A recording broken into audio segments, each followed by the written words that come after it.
Hey guys, welcome to Group Chat. We got a hot episode. You got all three of us. We got a lot to talk about. Anand's not happy with, our last episode. Truth Social. We think it's all truth. We're negotiating a deal with Truth Social. Yeah, we got rave reviews. Rumble's been reaching out and Find people. we'll find people on all sides, and we're down on to all get to platforms. the truth. Yep. Yeah. But Anand's back, and we got a lot of news to talk about. I mean, I don't want to take too long. I think we should just get right into it. What do you guys think? Let's do it. Let's go. Cash.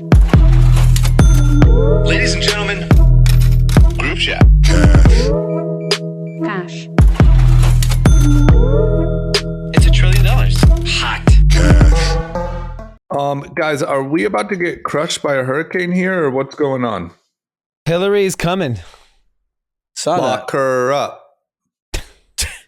Oh, that. Different Hillary. sorry.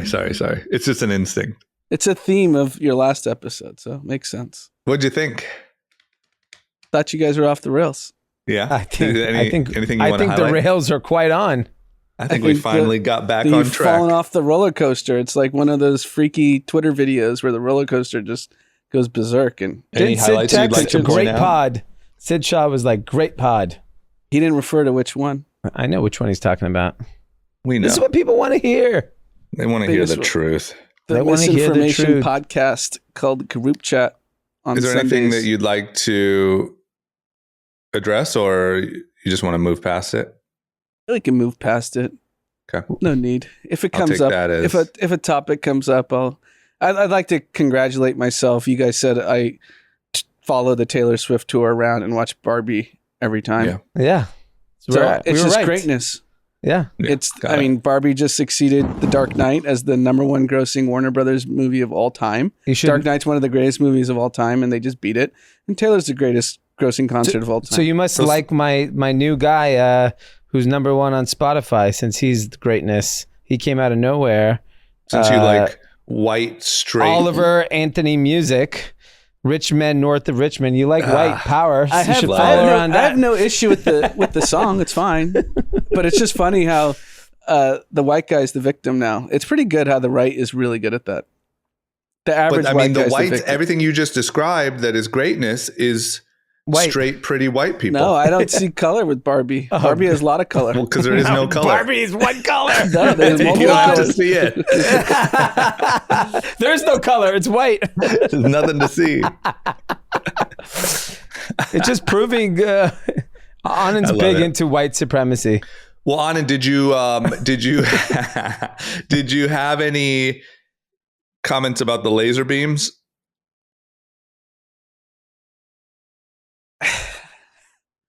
Maui is full of shit. That's I what's just- happening in Maui. No, so I if mean, you want to Maui- step back on Maui, I just wanted think to talk it's- about Maui. Yeah, it's an infrastructure problem, so it's easy to come up with conspiracy theories. Like, we've all been to Hawaii, we've all been to multiple islands. They just don't have the infrastructure when disasters happen. I watched the interview with CBS News grilling, like, their emergency guy that was, like, in charge of the sirens. he has no background in it. Absolutely none. He actually went through his resume and said he did, but he said had he alerted the sirens, people would have ran mountainside, which is where the fires were, and they would have like literally walked into death. So, for example, But I think, yeah. no, I'm just saying Hawaii is an I'm not infrastructure arguing with problem. you. I'm saying to him, like, but don't you think people would be like, they're not like rats, they're like mice, like they're not just going to like run into the fire and be like, oh, I heard the sirens. The larger point is just there's massive issues and just look, it's a resort island. It's not a metropolitan area. They don't have the same services and things that we have in like Los Angeles and New York or Chicago or like one of these major cities.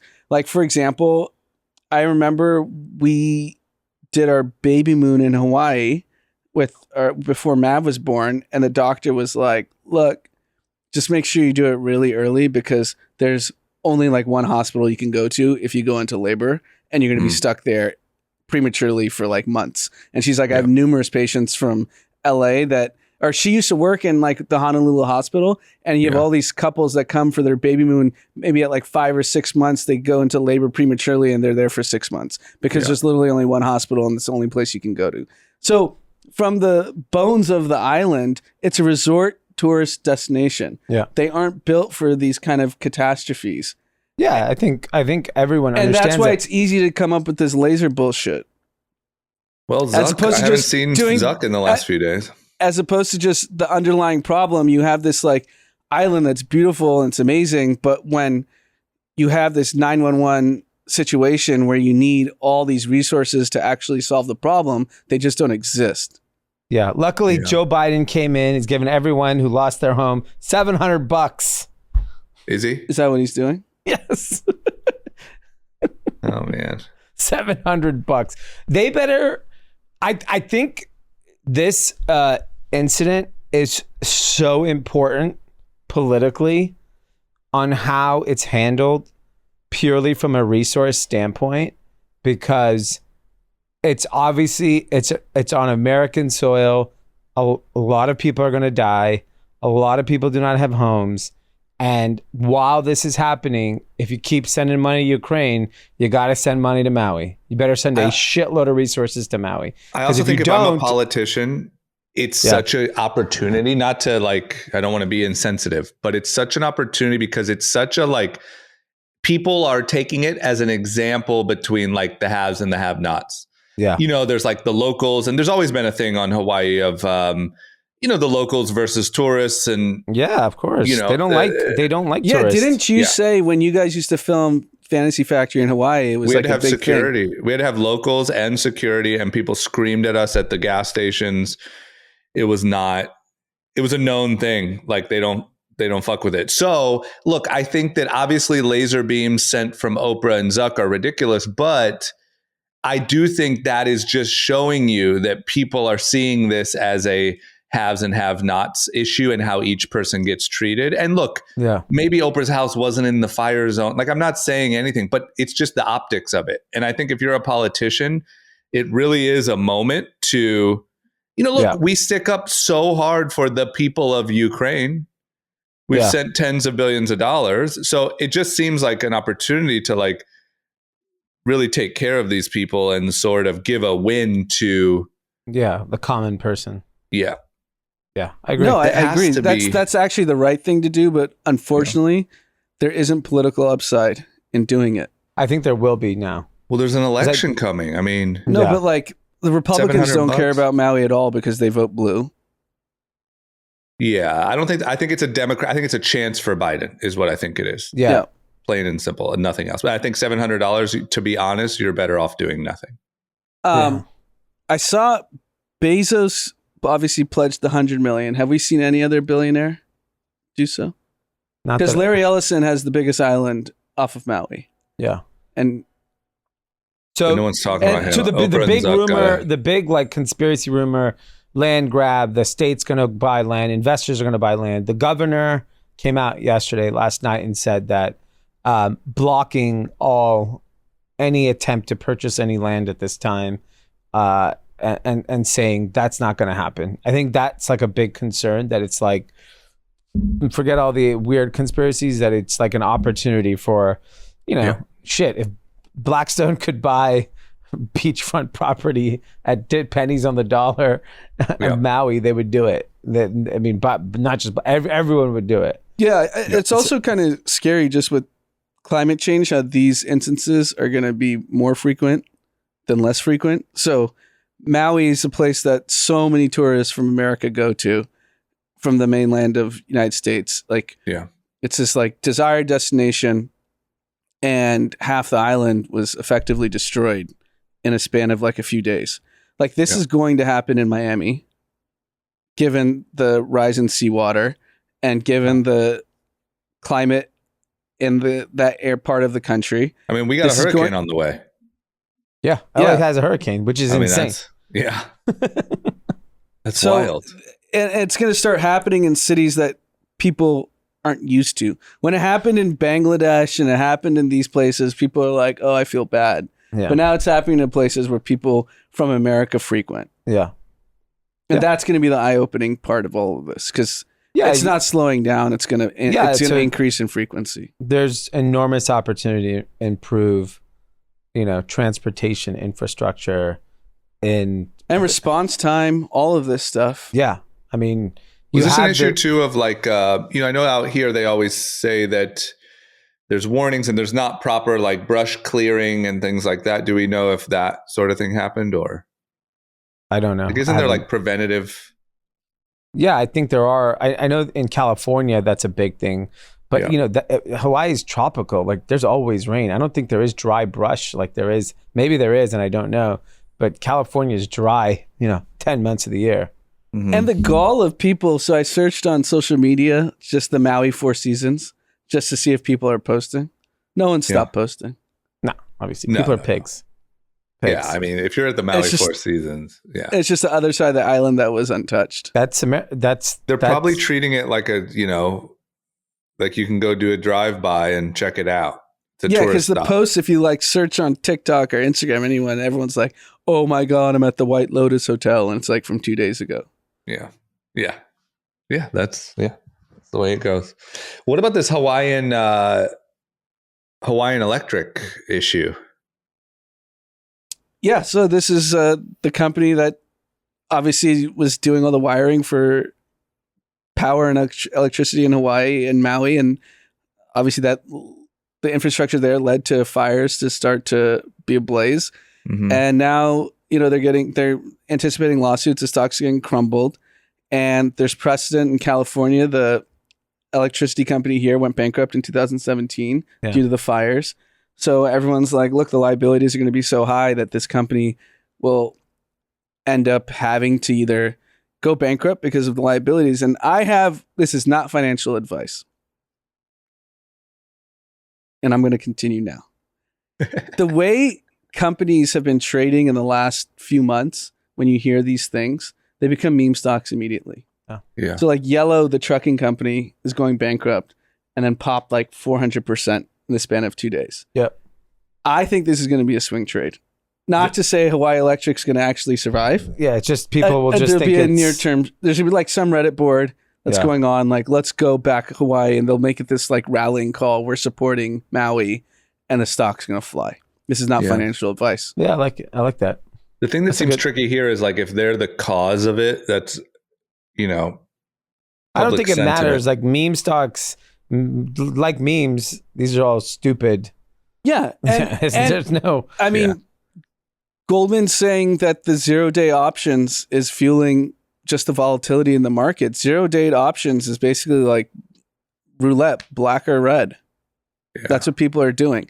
And what are they saying here? So many people are trading options that it's messing up the stock market? Is that what they're saying? So if you think about peak pandemic, when we were all home and we thought that's when like the Davy Day Trader and all that stuff was going on. Yeah. 30% of the option market was retail. So basically like me sitting and betting on Win stock in the office because I'm bored. What do you think that percent is today? 5%. Yeah, I would say 7. 27%. So it's still barely doing it. tailed off. Damn. That's the only thing that's still consistent from COVID. What the fuck? So that means this is why yellow stock goes up 400%.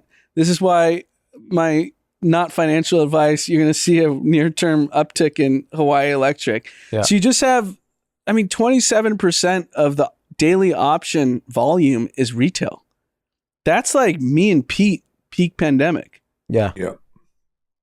Yeah. So I think, that makes sense. So are you saying that they said that for that day? Today it was down. The day before it was down. You don't think there's actually a liquidity crisis in the market that people are just kind of with bonds rallying? Oh, yeah. No. Those are different things. My only point was just why these stocks that are absolutely insolvent start to pop. Yeah, but just if you take a step back, the last couple of weeks, the market has dipped a little. Yep. In the grand scheme of things, nothing, but a few percentage points. And a lot of, particularly the big tech companies, like Apple's down 10%, which is crazy for Apple to be down. And it feels like it's like some of the gas has been drowning out. And there's clearly now, I don't know if you guys saw the recap of the Fed minutes that came out. No. Basically, they said inflation's still here. Yeah. And it doesn't look like it's that what we thought is really happening isn't happening. And inflation is quite sticky. And so that means in September, they're going to raise again. Yeah, so the Fed had a meeting yesterday and the minutes came out and they were pretty hawkish, saying that they might need to keep raising. And this is consistent with what I've been saying for over 2.5 years. They have zero credibility. They change their opinion every month. Oh, we're having a soft landing now, like inflation's too high. Why don't we just look at the real economy? If the real economy is working at these current interest rates and at these current inflation levels, which it is, what are we panicking and just tanking the market? Yeah. Well, their argument is they don't care about the stock market. Forget the stock market. The real economy is working. Exactly. So then you can raise more. But what are you achieving? Just to get more pain? They're just trying to get that number down.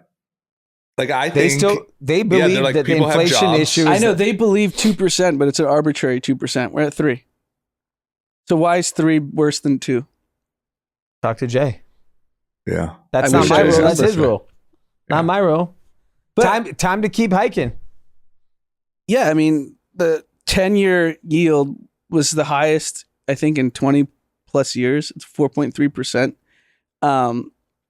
Which is amazing if you're an investor because you're getting risk-free. Yeah, risk-free. I mean, you could probably risk-free at 7% at this point. Yeah, probably. Like, what is corporate debt being issued at now? 10, 12%? You probably get grade A debt.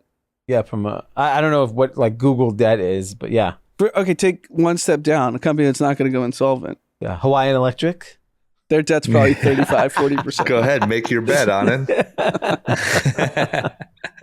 Yeah. Yeah, so, I mean, the Fed just consistently has no idea what they're doing.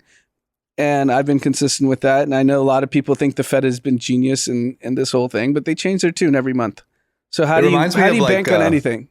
It reminds me of like buyers or like, we had this like when we were doing TV, like people have to act like experts because it's their job and you're in that role, but you really don't know until week over week you see the selling or you see the ratings. And so like you can have this whole spiel for the whole, week or in the Fed's case, a month about why this is what it is and this is where it's going. And then you just don't know until you see those numbers and your whole tune will change instantly. And those minutes change like in the tunes of trillions of dollars. Yeah. Yeah. Like that the minutes that released yesterday had the mortgage rates hiked to the highest they've been in 20 plus years. The treasury rate went up And stock market went down. Yeah. And it just seems irresponsible because they're going to come out next month and say something different. And then everything will come down. The treasury rate will come down. The Fed will, I don't know. Yeah. It's just, so it's a time to buy, not financial advice, but one would say, okay, then we're on sale. Yeah, I think the thing that like the Fed, like I would love to know, don't take Citadel as the hedge fund. Take your B grade hedge fund. The data that they have access to versus the Fed, who has 120 PhDs and all these people working there. I think it's 400 PhDs. Okay, 400 PhDs. 400 people that don't know what they're doing. So when we know hedge funds. So like, for example, if you don't know, Kathy's that don't know, hedge funds, particularly on retail consumer stocks, they can tell you with fucking insane precision how much business every retailer in America does on a daily basis. 1 day later, 2 days later. So for example, and that's honestly what you're referring to is every hedge fund, every venture fund, every private equity fund, they purchase credit card data. So you're a private company. We're not really strangers. Yeah. I bet you a venture fund or private equity could probably pinpoint your sales within 3%. Yeah. And you're private. Your data is not public. Yeah. Like the sophistication of their ability to access data is that I've gotten high. some phone calls that I would imagine were inspired by that. Like they seem a little, yeah, Right. they're just like, you did 200 grand yesterday. Great job. Yeah. By the way, So like how hard is it to predict Target or Walmart? Yeah. If they can predict, we're not really strangers. No offense, you're not Target. You're just a private company with no data Sure. that's publicly available. Yep. and they're able to predict your revenue. Yeah. I mean, we know that the data hedge funds have to get consumer data so accurate. If you tie took that into like data, Fed. Well, I'm just saying, like bring it. You didn't close the loop. The loop is if the Fed has that data, inflation is clearly represented in that credit card data. You should be able to look at the average cost of fucking eggs, a t-shirt, and compare it to last year's of the same data set and show me if there's inflation or not. That's it. The problem is the Fed is gas hiring stations. The Fed is hiring PhD. They're academics. So they're just looking at charts. They're looking at dated economic theory. When 27% of option traded volume is retail, throw out all the economic books that we've all read in the last 50 years. Because that's irrelevant. That's not what's moving the market. Yeah, but so there was an interesting TikTok that went viral of this guy breaking down how CPI is calculated. I don't know if you guys saw it. And he basically said that there's language in there where they have instilled to adjust inflation where they can substitute an item. So he used an example of steak. Let's say the cost of this particular 5 ounces of steak a year ago is $20, and today that steak is $25. So technically that's 25% inflation on that item. What they do instead sometimes is they say they'll find another steak that's 5 ounces from a different tier of, grade or, different brand. And that might only be $21. It's not the same exact SKU a year later. And so if they're using substitution as the measuring index, that's not very accurate. And so you can manipulate the data to say whatever you want it to. Of course. And so when you start, this is what drives people nuts for conspiracy. Show the entire basket for the CPI should be fucking published, front page of the USA Today and Wall Street Journal, and we should all be tracking it together. But it could be daily, like a stock ticker. Yes. It could be up to the minute. Exactly. And I think the fact that we don't even know what's clearly in that basket that's creating these policy changes is the scary. Why people think everything is a conspiracy? Why won't you fucking share it publicly? To build trust, we have such a trust issue right now. American government has a trust issue. Well, I think for example, I'll give you an example. Do you know Russia released all this information saying that United States is working on the next pandemic, right? Propaganda. It could be propaganda, right? They've all this data is going on. If you read the comments, makes sense. We're now believing Russian propaganda that we're going to create the next pandemic. You weren't even allowed to say, it looks like it makes sense. It came out of a lab in Wuhan. You weren't even allowed to say it. That was a crazy conspiracy that was anti-Asian. But what makes it so fascinating is the sophisticated people are the ones that are going to make out. So the average person can't move right now, right? So it's 7.1% mortgage rates. You can't move if you were at a 2% mortgage rate. So your hands are tied. But all the sophisticated investors know which way to play this. So Chamath, who I give a lot of credit to since November of 2021, has publicly stated on Twitter and his podcast where he sees the rate cycle going. He's pretty much nailed everything. And he wrote like this long tweet yesterday, I think, talking about the mortgage rates and what the cascading effect is. Basically, no one can move. So how about Uncle Warren? Did you see what his biggest increase in positions were? Home builders. The last quarter. Because new homes have only way. That's the only supply. Yeah. I actually saw. And all the home builder stocks are up like 20-30%. This guy doesn't miss. High. Yeah.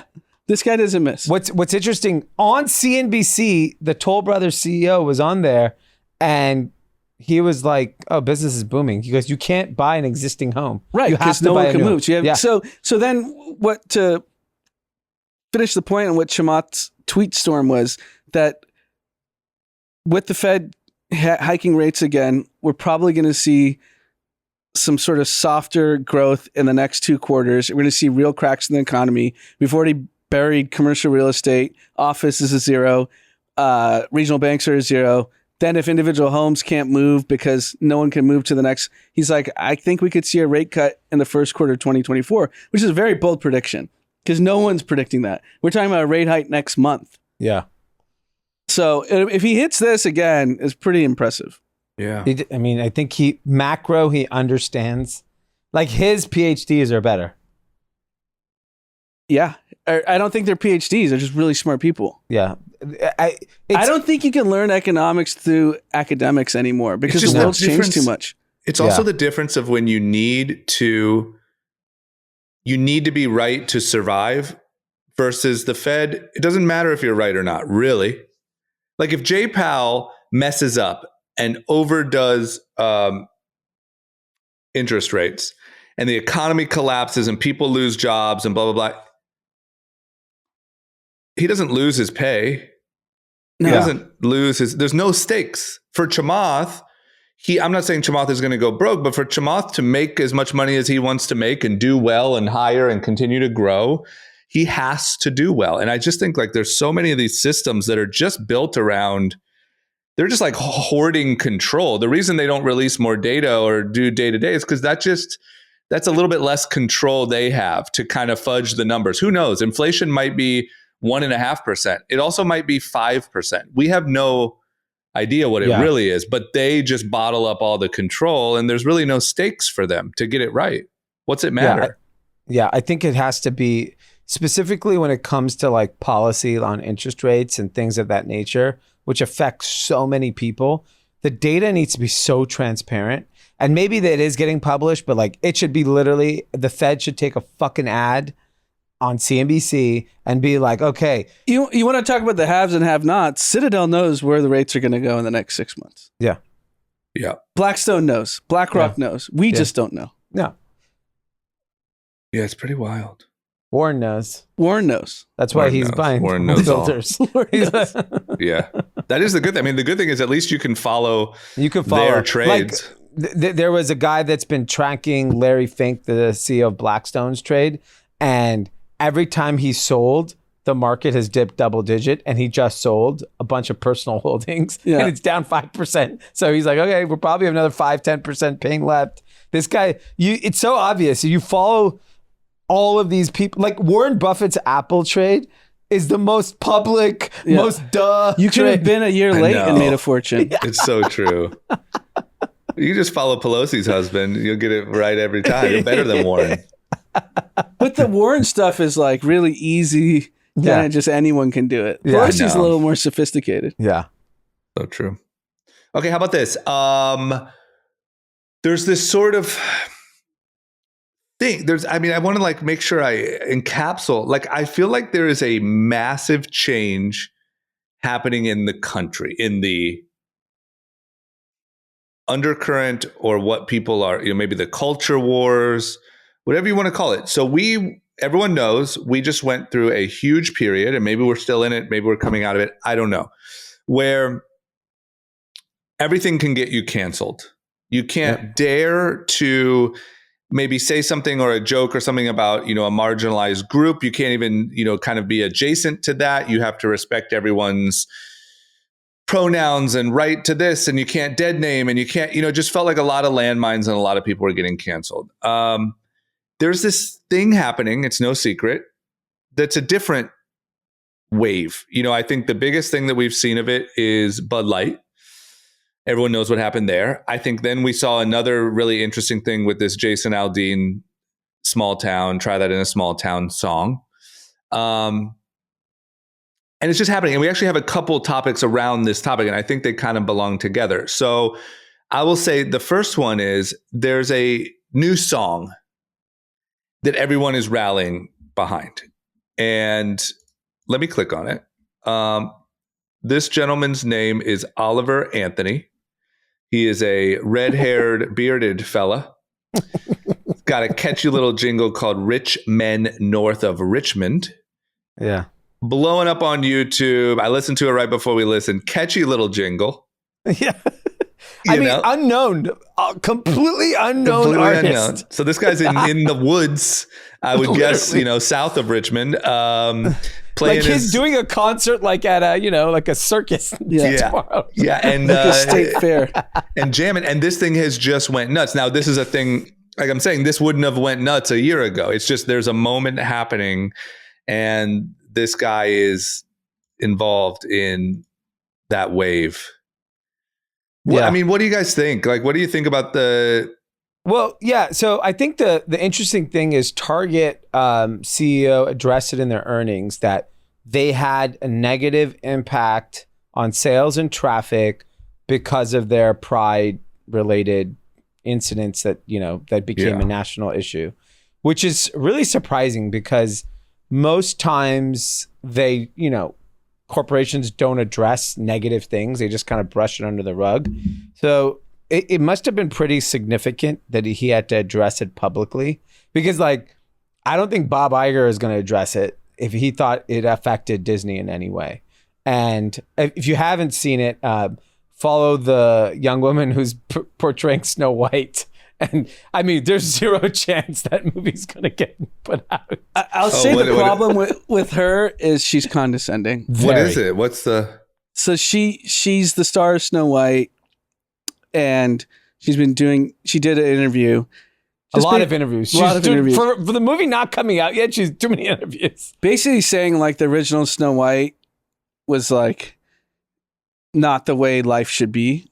And we fixed it. We're lucky we even kept the prince in, something like that. And honestly, the message is not really the problem as opposed to the way it was delivered. She's very arrogant. That's the problem. As our local woke guy, I was even you can't talk like this. Is it this Rachel Zegler? Is that who it is? Yes. Oh my God. She's just so condescending. Yeah. And it's turned off, a lot of people, and it has nothing to do with her point is fine, and you can make your point differently. Well, that was the genius of Barbie. Yeah, that was a genius. They didn't lead with that. You at the end of the day, agreed. You're in the entertainment business. Focus on entertaining. If you in your entertainment can give a positive message, you win.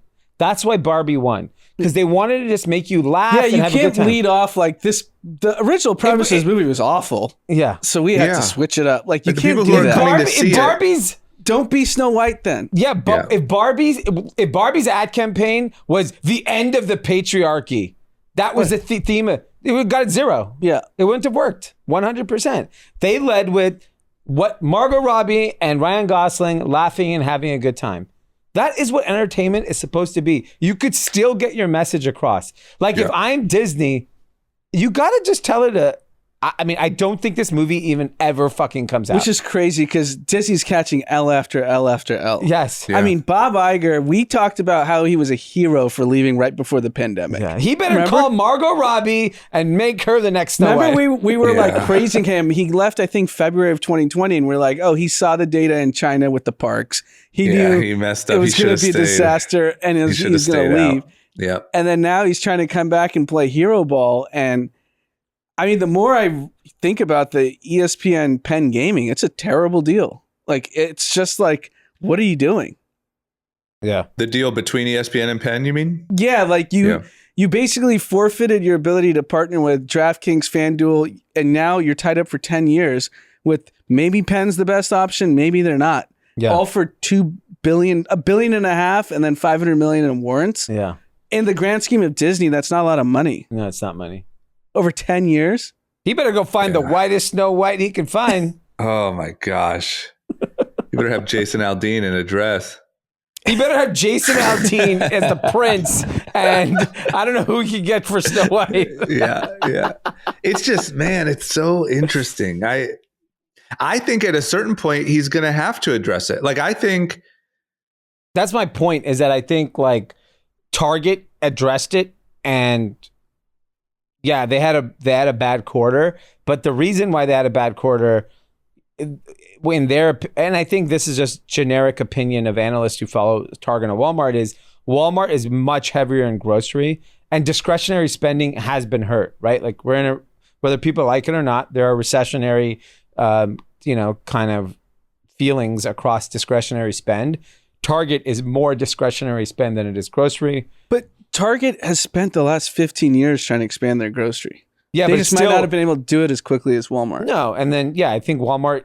Walmart is essentials, whereas like Target does allow for. Target has done a great job of being like better products, better brands, and the consumer's a little tight because the flip side is TJ Maxx and Walmart reported incredible quarters, and TJ Maxx is just an example of the consumer trading down to get more value. They want their brands. They just want a better deal. That's all it is.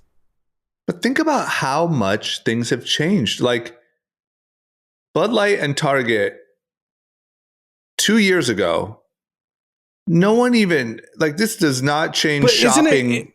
Isn't it interesting that both things exist currently? So if you think of the biggest movie, Barbie, the biggest concert, Taylor Swift.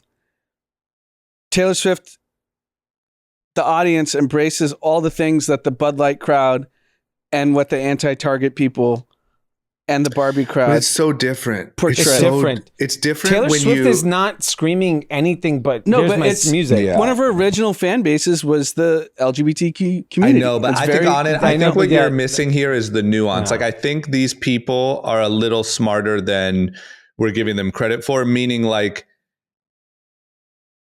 they specifically have a problem with Bud Light, I think because it's someone talking to kids whose fan base is a lot of kids. I think that with Target, it was specifically because it was kids like swimsuits that were, you know, it's kids. It's like, stop preaching to our kids these issues that are ahead of their time. Whereas Taylor Swift, yes, of course, she welcomes all those people. These people, I don't take them as like hateful, like if you like gay people, we don't like you. It's not that. It's much more nuanced. And even though Taylor welcomes everyone, at the end of the day, she makes just great music and puts on a great show.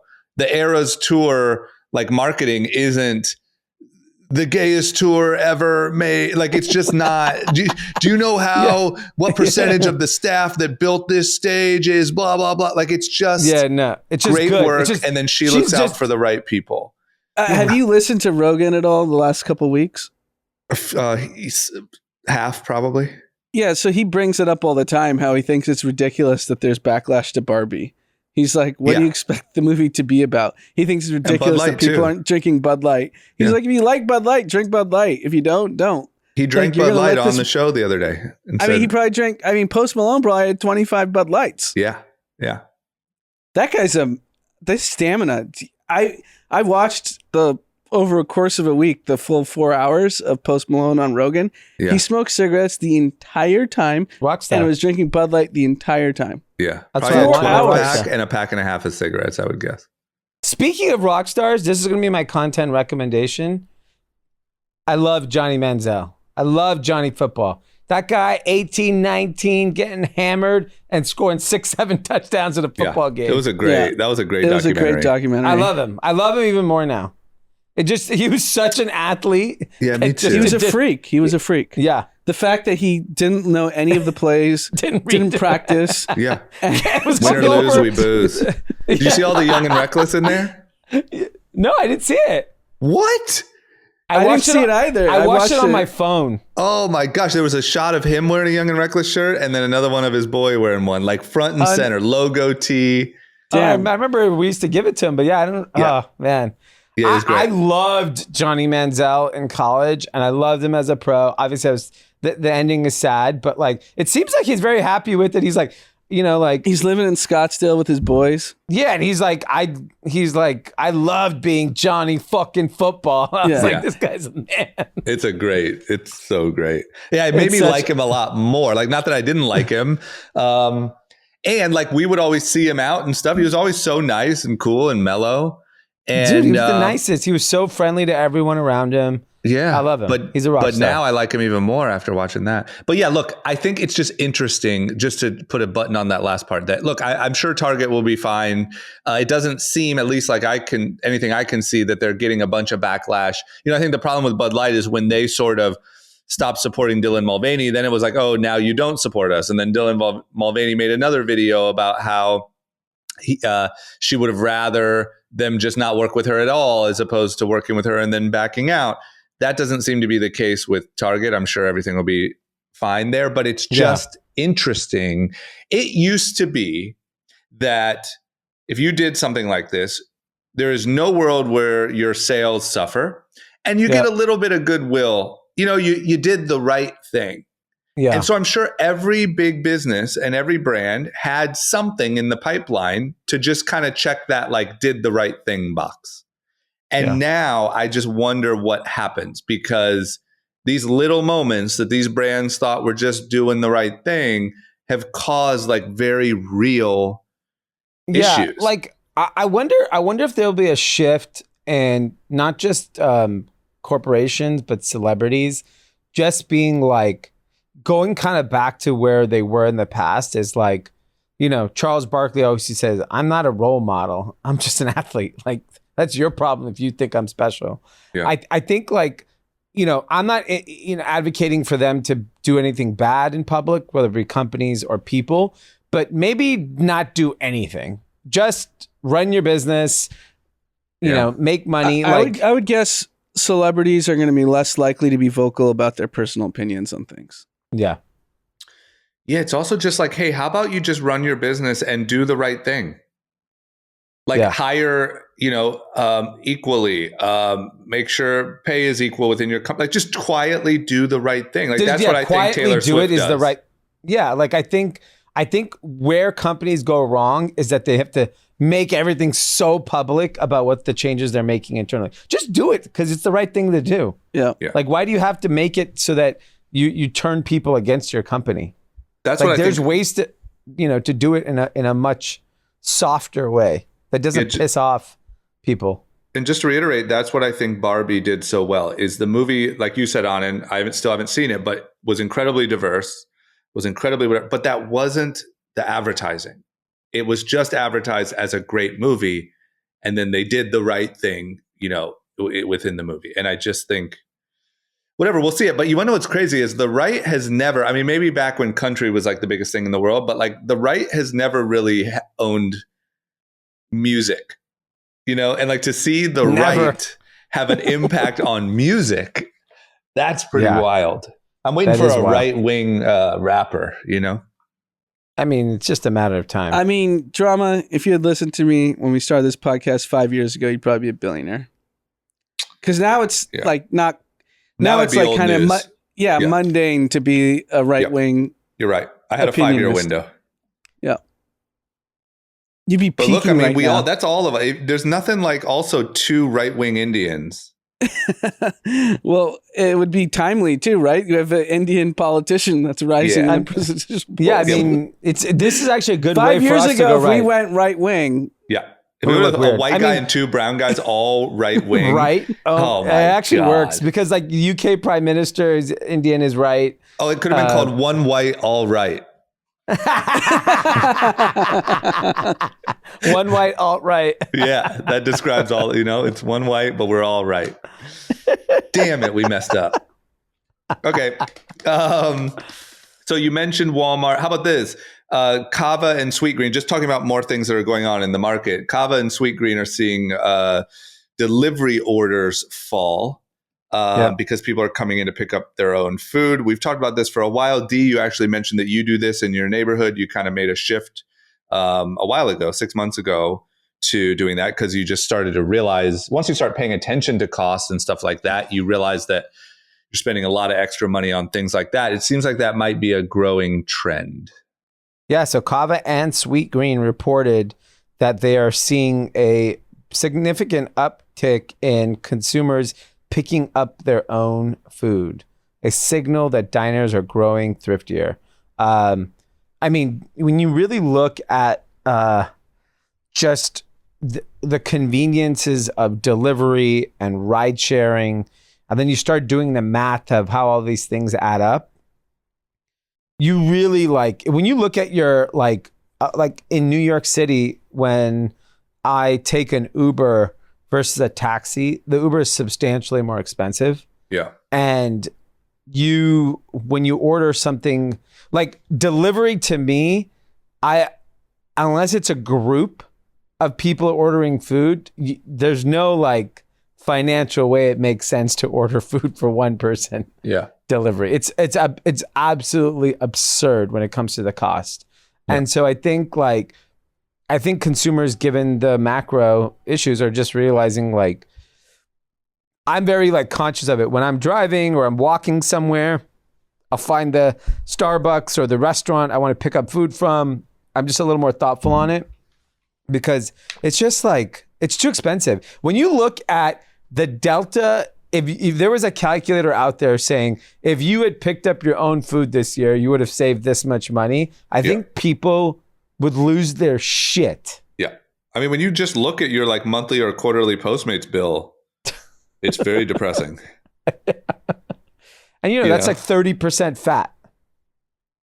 Yeah. Yeah, 30% meaning you could cut if you just went to the store. Yeah. Yep. Or the restaurant. Between tip, and the fees they add, it's like 30%. Tip, driver, fees. Yeah. And then the Postmate, DoorDash, They all items elevate are already their cost. they're already because elevated. they have to pay the, Just the good days are over, man. Think about it. Like no one had to go to work. You roll around in your sweatpants. You get food. I don't think people are going to to work still. No, they're not as much. But I mean, that's ending a little bit. Just think though, in the glory days, it was like, don't got to go to work. Don't got to go see anybody. People just bring food to my door. I Uber all. I'm driven around by chauffeurs. It's like everyone lived like a, multimillionaire. wild. What's this Dow's tomato sauce that just got bought for $2.7 billion? Rouse. Rouse. Isn't it Rayo's? Roaz. Yeah, Rayo's is the Rayo's. restaurant in New York City. They have a tomato sauce business, and Campbell's Soup just paid $2.7 billion for this company. So it was So first it was a restaurant. Still is. It's still a restaurant But I in mean, There's was one in that Hollywood. first? There's too. actually one right near you. Really? Like you can less than a walk mile. there. Well, you gotta can't go now safely that they're- walk there, but Yeah. you can walk there. Shockingly, Yeah. it's in a bad area. Yeah. But But that's just amazing. Like because what are the restaurants worth? Like, whatever that number is. Then you go Yeah. make your tomato sauce, and that's $2.7 billion. to be fair, they do have now frozen pizzas, entrees, soups, pastas. But still based off It- the allure of the original restaurant. Yeah, and it's really based off the tomato sauce. I bet you that's like their hero item of what they are really selling the most of. I mean, we buy that tomato sauce at least once a month. We're buying Really? At that your house sauce. you do? Yeah. Wow. It's a good like basic easy tomato sauce. The revenue of the company was $800 million last year. And it And just what- exploded. In 2019, it did less than $400 million. So it's doubled in the last couple of years. So it sustained the COVID bump. Yeah. Everyone's at home cooking pasta. Yeah. It's just so great. I mean, if you had to completely guess what those two restaurants do? They're probably, in New York City, it's probably a 10 million? some $10 million restaurant. In LA, $2 million. 6.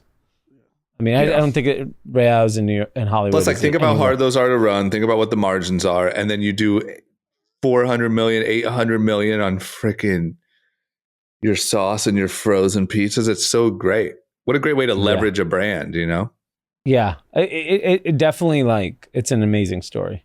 Yeah. Yeah, it's kind of a good sign for our podcast guests from 2 weeks ago, Tway and Ray Hughes, Yeah, and the Concept Didi, because they talked about CPG goods as part of their yeah. growth. There's so much when you walk up and down the grocery aisle. There's so much room for disruption still with heritage brands. You just have to have a name, nothing hotter than my An guy interesting business.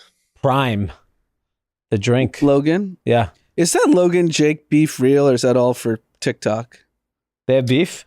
They just, never all know I with see are them. clips of them fighting on podcasts. I've heard How that they they can't really do- have a weird relationship, that they really do.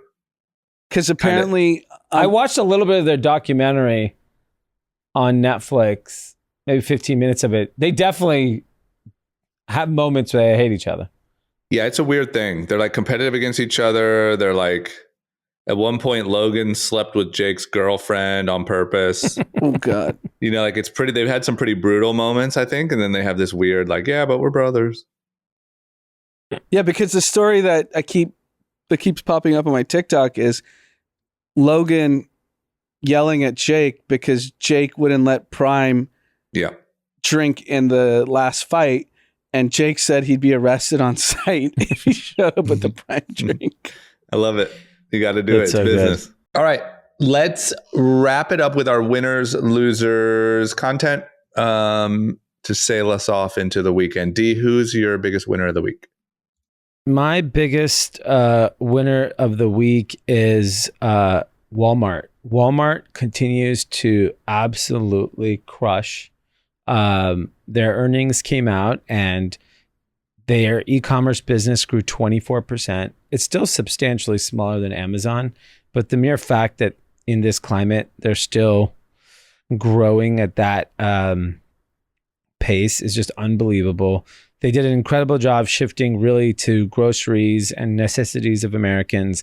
And, you know, like their sales grew 6% over the last 12 months compared to last year, which is off a high comp growth. And it's amazing. You know, we always talk about how amazing big tech is, Google, you know, Amazon and Microsoft, but like Walmart to me fits in that category of like at the sheer size, they are still growing. It's unbelievable.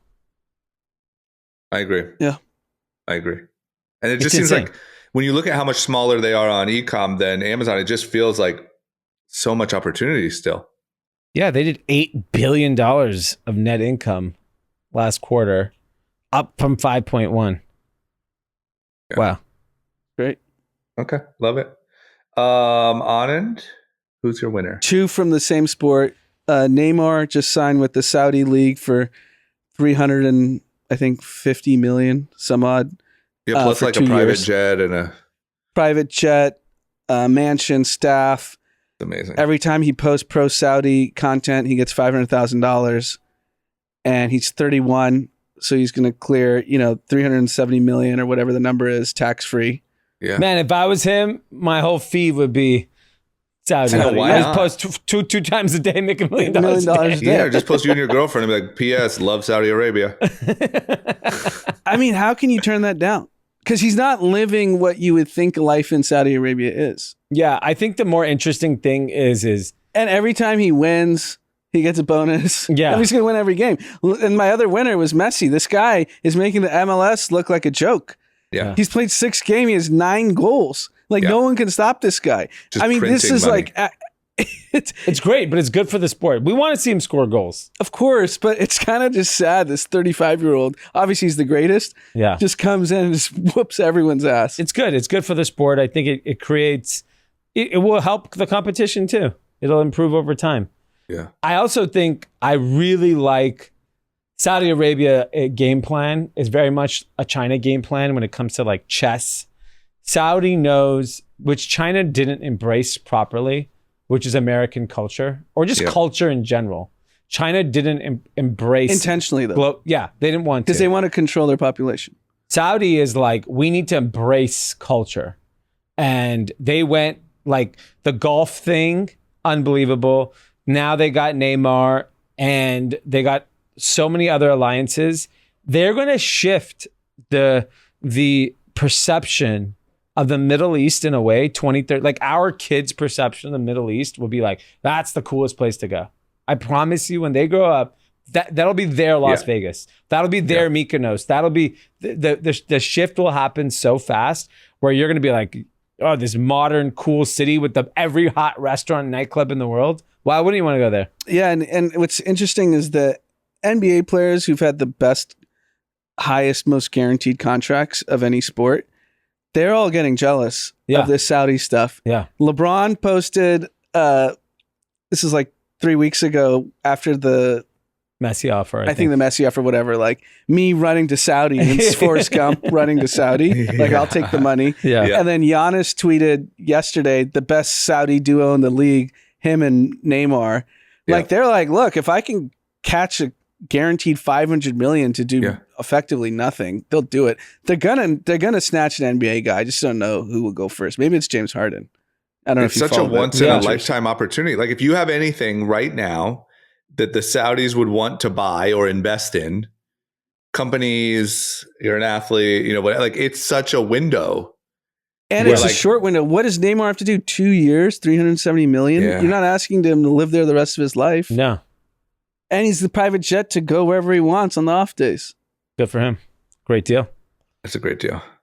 My winner, I'm sure you guys must have talked about it in one of the ones I missed, but Dave Portnoy. I mean, just the more that comes out about, him essentially like almost using his, whatever you want to call it, what's the word? Like polarizing, the fact that ESPN didn't want to be affiliated with him is really what got him that deal and was able to buy back his company for $1. And look, when that's your like company that you started from scratch, and I'm sure he has a lot of emotional attachment to it. And now really he has so much money. Doesn't matter if they become the biggest thing in the world. I mean, it's just such a win. Yeah. It's a big one. Yeah. Great job, Davey Day Trader. It's really funny because I don't know how to say this. He seems like a very smart guy, but he doesn't seem, he's got a lot of impressive wins under his belt. I think he's got incredible instincts. Yeah. He's a gut guy. Even when it comes to like finding, the Call Her Daddy crew and like he's made really great picks. Yeah. Yep. Interesting. Okay. D, who's your loser? My loser is the stock market. I think it's kind of, the last couple days, it's lost a lot of momentum, and you need catalyst in order to, similar to anything in life, stock market's very much about momentum and confidence. Mm-hmm. And the stock market needs something to give it to catalyst. And if inflation is still here, now oil prices and commodity prices are rising again. We know the consumer is soft. China is like damn near imploding. I think Evergrande just filed bankruptcy. Yeah, that was my loser. Yeah, so I don't care what anyone says, we need to make sure China does not implode. It is not good for us.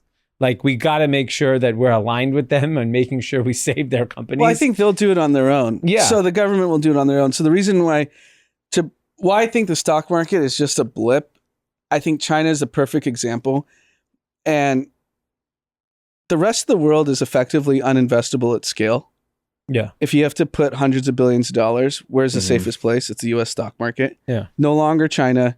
Europe hasn't been an option for 20 years. Yeah. You're not going to India. You're not going to... People are going to India now. But you're not putting $500 billion to work. Yeah. You're putting $5 billion. Yeah. Yeah. And I'm talking about just institutional funds that have to manage public equities, because that's where most people's money is. And you can't go to South America. It's too risky, and you can't do it at scale. You can do it small. The U.S. stock market's the only option over a long period of time. Yeah. Yeah, but the bond market's a great option right now. U.S. bonds. Sure. I'm talking 10, 15 years, not 2 years. Yeah. But my loser was around the next 3 to 6 months. Yeah. Yeah.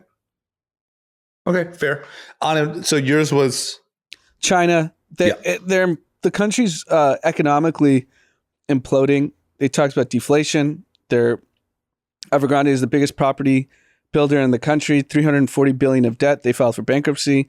Home sales are down, which is what the fascinating part to me is not that all those data points are there, because they should be there, because their domestic economy hasn't improved since COVID. Is that the data is actually leaking? That is bad. Yeah. That's the shocking. Scary part. Yeah. Because normally they control the narrative. Yeah. Yeah. Okay, well, you know what? That's good. I mean, I feel like the China conversation got a little scary there for a long time. And this feels a little, I know that there's chain reaction and ripple effects, and we don't want them to completely fail. But, feels good to know that it's not all rosy and world domination over there. Yeah. No. And I'm wondering if they're purposely doing this I think we're a year into the Zohan podcast, so they have 9 years left, right? Yeah, I mean, this is a bad year to kick it off. Yeah, you're right. He might have been too long. Who's my loser? Oh, my loser is the real life family that was portrayed in The Blind Side. Michael Orr, the football player who the movie was about, has come out and said that that was not a great relationship, and the family sort of secretively, without kind of beyond his realm of understanding, had him in a conservatorship. They took advantage. They made some money. They did some stuff that he didn't feel was right, and it just sort of such a sweet, sweet tale that was told in that movie, and they kind of popped the bubble, and now Twitter is demanding Sandra Bullock be stripped of her Oscar, which is ridiculous. But things aren't always what they seem on the big screen. Yeah, look, it's similar to, I was reading this article about like the Flaming Hot Cheetah movie that came out. Apparently that's all fake too. Yeah. Nothing is real. What's the Flaming Hot Cheeto? There's a movie about the story that this janitor created. The janitor at Frito-Lay or Cheetos created something like that. I forgot what it was. Mm-hmm. Flavor, and someone came out and said we ran with it because it was just good marketing, but it's all bullshit. Yeah. Seems like most things. That's why the lasers don't sound too crazy. Yeah, you're right. Hey, you never know. We might find out in a few years. No, a decade. Duck gets caught with a laser in his garage. Yeah, I mean, like, if you think about just, we have like a confidence credibility issue right now. Big time. In the world. To the fullest. Yeah. Okay, content recommendations, D? Mine's the Johnny Manziel. Like, if you like sports, actually, I don't even think you have to like sports. No, like, I watched it with my wife too. She loved it. She was entertained. Obviously, the ending was a bit sad, she felt like, but I was like, this kid's 30 years old. He's going to have an incredible back half of his life. He seemed relieved of the burden of... he didn't want that life. Give him a podcast on Barstool. He'll be fine. Oh, yeah. Win or lose, we booze with fucking Johnny Win or lose, Manziel. we booze would be hot. Yeah. On Netflix, by the way. On it? Yeah. A movie from over 20 years ago I started watching last night. Sum of All Fears with Ben Affleck and Morgan Unbelievable. Freeman. Never from seen the it. Tom Clancy novels. It's like the Jack Ryan. Morgan prequel. Freeman? Yeah, Morgan Freeman. Yeah. Amanda was like, you should watch this. You've never seen it? No, I have, but it's been so long. It's from 2002. Yeah. So. It's great. You love it? Yeah. Oh, it's awesome. It's so good. Love it. Okay. Mine, I'm going to go fighting again. UFC 292, Sean O'Malley. They've only had 292 matches? Those are just the pay-per-views, I think. Yeah, I think they're just the pay-per-views. And they have like fight nights, which is a different thing, which is like on ESPN. Aljamain Sterling, Sugar Sean O'Malley. Yep, should be good in Boston. Who's supposed to win? I think the favorite is Aljamain Sterling, but Sugar Sean, if you saw a photo of him, you'd know him. He's like friends with all the Full Send guys and always with Logan Paul. So you basically can never have a Saturday night. There's a fight every weekend. Yeah. Yeah, I don't. Yeah. You guys want to go to dinner? Call me on Friday. Okay, that's it. We got a shout out. Yeah, we have one shout out from Helen Joel. She works with me at Ghost, so shout out to Helen. To her friend Kate Boggs, congrats on closing your Amazon deal, and you're welcome for turning you on to group chat. And she had a special request. What's special? She wanted me to say that she's my favorite Ghost employee. Oh, okay. Wow. But I said, doesn't Eric Deluxe technically kind of work at Ghost? And Eric and Jordan. That's tough. A lot of favorite employees. A lot of favorites.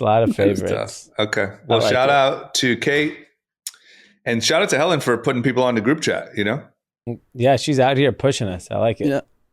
The people at my gym started listening to group chat. So now when I go in there to work out, they're like, oh, yeah, the stock market. They're like just picking up. Yeah, that's awesome. About the conversations we had. So, yeah. You should just put Jay Powell as your body bag and just fucking beat the shit out of him. That'd be a good content. That'd be good for the group chat page. Yeah, that would go pretty viral, like on FinTalk. Some people might show up at my door, I feel like. He's threatening our beloved J Pal. All right, that's all we got. We'll be back on Sunday. Are we all here Sunday? Yeah. Okay. Got a hot here. episode Yeah, on I'm Sunday. here. We'll all be together. Everyone have a great rest of your week. We'll see you later.